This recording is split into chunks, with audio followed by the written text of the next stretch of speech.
I think that's true. So I feel like the way that it's portrayed in the media, it's a new wonder weapon. It's totally different to everything that we've seen before, or it's like totally useless and it doesn't work. And I think the truth is really somewhere in between. So if we've been using data for like a long time, it's certainly not coming up now, and we've always tried to tailor the messages that companies are using to some extent to the audience. So I think what's really new is that we can do it on the psychological level, and that means that people suddenly understand how intimate it is.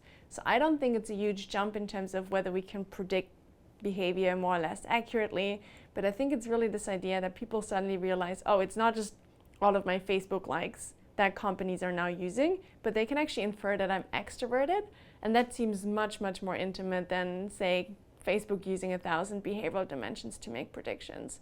And I think that the one aspect that is kind of new to some extent is that we can just change communication.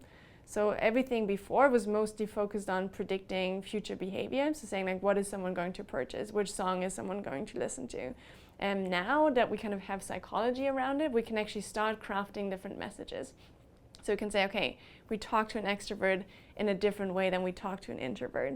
And that was really difficult to do with like all these behavioral dimensions, but it's certainly something that if you think of like demographic targeting or kind of a beauty retailer crafting their message such that it appeals to like a woman of a specific age. It's been around for a while, it's just that we haven't really been able to do it on a very psychological level.